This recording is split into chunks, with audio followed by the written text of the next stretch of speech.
siang Bapak Ibu yang dikasihi Tuhan, senang sekali kita bisa bersama-sama berjumpa pada Sabtu siang yang indah ini. Sebelum kita masuk dalam kebenaran firman Tuhan, mari kita bersatu di dalam doa.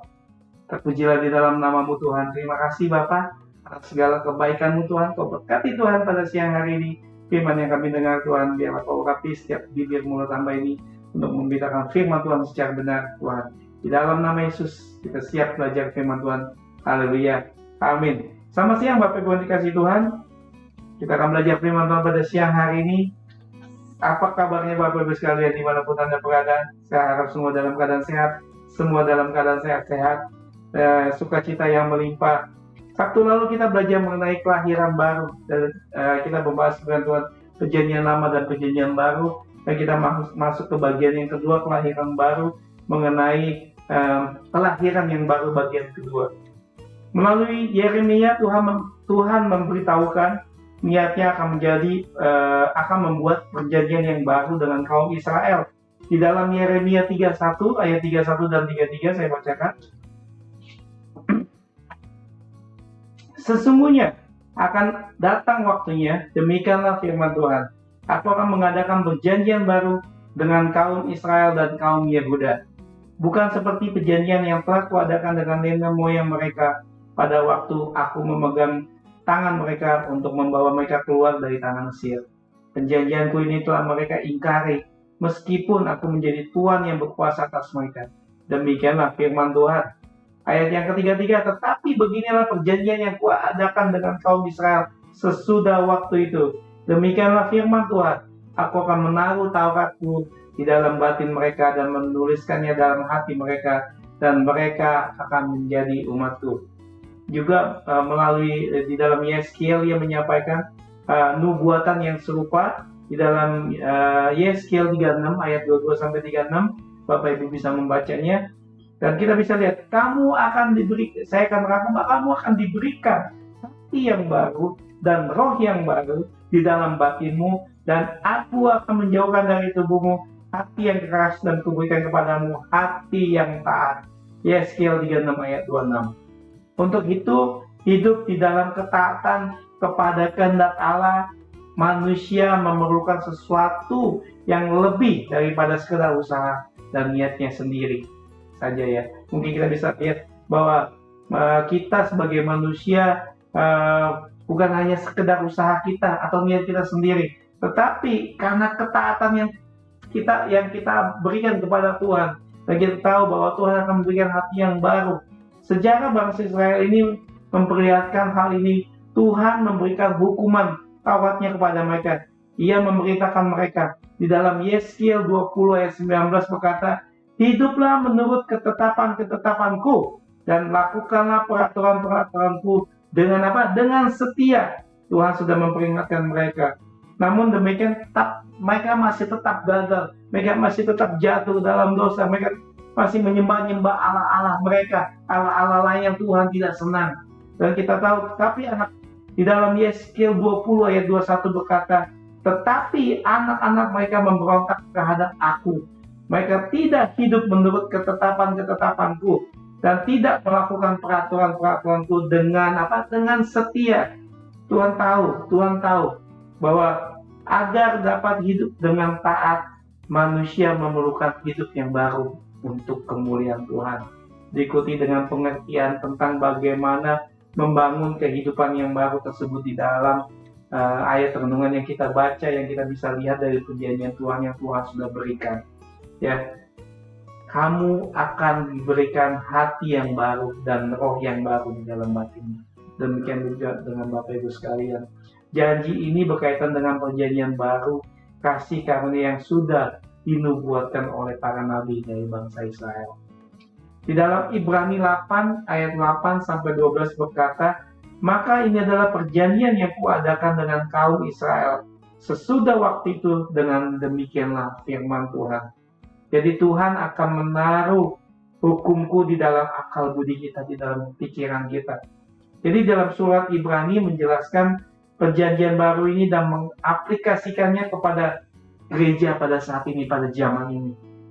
Kalau kita lihat di dalam Ibrani 10 ayat 19 sampai 20. Jadi saudara-saudara, Oleh darah Yesus, kita sekarang penuh keberanian dapat masuk ke dalam tempat yang kudus. Karena Ia telah membukakan jalan yang baru dan yang hidup kita melalui tabir, yaitu dirinya sendiri. Tuhan sudah mengorbankan hidupnya. Tuhan sudah mengorbankan nyawanya untuk kepentingan umat manusia, untuk kepentingan kita sebagai orang-orang yang berdosa. Kita tahu bahwa ketika Tuhan turun ke dunia ini untuk menyelamatkan kita sebagai umat yang berdosa, Dia datang sendiri untuk menebus dosa umat manusia. Karena tidak ada jalan lain dengan pertumpahan darah, dengan adanya perjanjian covenant yang kita belajar Sabtu lalu, bahwa ketika perjanjian ini diadakan dari manusia dengan kita, butuh namanya konsekuensi, butuh namanya komitmen untuk kita bersama-sama Tuhan dan Allah bersama-sama membuat perjanjian ini, supaya hidup kita diperkenan, hidup kita diangkat Tuhan, hidup kita diperbarui, hidup kita dipulihkan, hidup kita di Tuhan tebus dengan darahnya yang kudus. Siapapun yang menerima kasih karunia pada siang hari ini, siapapun yang menerima kasih karunia Tuhan yang ditawarkan di dalam Yesus Kristus, yaitu perantaran kita, imam besar dari perjanjian baru, orang tersebut dialihkan kembali oleh Roh Kudus. Tuhan memberikan kita karunia Roh Kudus. Apa yang dilahirkan di dalam Yohanes 3 ayat 6 berkata, apa yang dilahirkan dari daging adalah daging, dan apa yang dilahirkan oleh Roh adalah roh. Ini adalah suatu keharusan. Sesungguhnya kita seorang tidak dilahirkan kembali, tetapi ia tidak dapat melihat kerajaan. Ketika firman Tuhan di dalam Yohanes 3 ayat yang ketiga berkata, sesungguhnya jika seseorang tidak dilahirkan kembali, dijelaskan di situ, ia tidak dapat melihat kerajaan Tuhan. Ia tidak dapat melihat kerajaan Allah. Ini firman Tuhan berkata, ketika manusia dalam daging membawa hati yang keras, roh yang mati, kelahiran baru dari Allah menggantikan hati yang rusak, hati yang keras, dan roh yang mati ini untuk menggantikan kita sebagai orang yang percaya. Kita sangat membutuhkan karyanya Tuhan, karyanya Allah untuk memberikan hati yang baru, roh yang baru, hidup yang baru di dalam hidup kita. Ya, mereka yang belum lahir baru digambarkan hidup ini dengan di dalam Efesus 4 ayat 17 sampai 18 berkata, pikirannya yang sia-sia dan pengertiannya yang gelap, jauh dari hidup persekutuan dengan Allah, karena kebodohan yang ada di dalam mereka dan karena kedengkian hati mereka. Sebaliknya, siapa yang mengandalkan kasih karunia Allah yang ditawarkan di dalam Yesus Kristus akan menjadi anak-anak Allah. Dalam 2 Korintus 5 ayat 17 berkata, jadi siapa yang ada di dalam Kristus, ia adalah ciptaan yang baru, yang lama sudah berlalu, sesungguhnya yang baru sudah datang.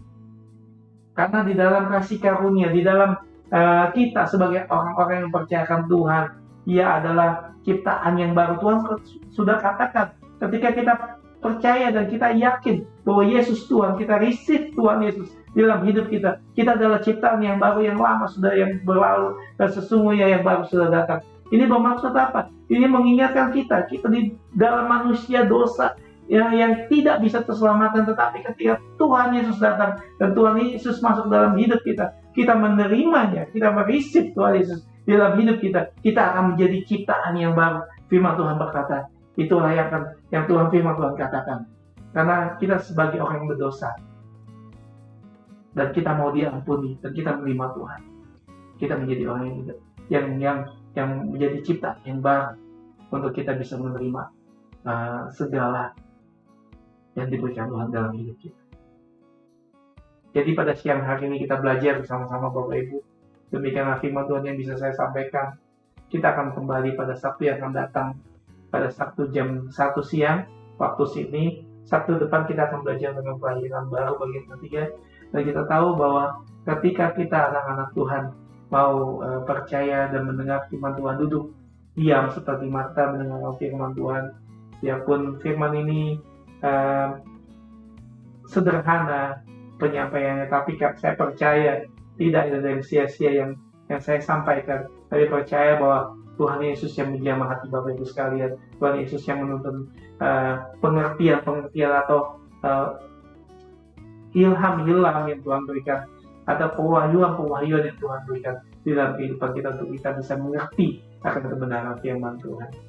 Bagi Bapak Ibu yang mau membutuhkan topangan doa, mari komen di komen layar ini, dan subscribe juga untuk kelangsungan channel kami GKI Jira TV, untuk kita bisa bersama-sama bertumbuh untuk bersama-sama mendengar firman Tuhan, bersama-sama invite teman-teman yang belum mengenal Tuhan, bawa bersama-sama kita belajar firman Tuhan pada siang hari ini, pada discipleship, program discipleship GKI Penuh Wonogiri. Salam sukacita selalu. God bless you. Tuhan Yesus memberkati. Shalom.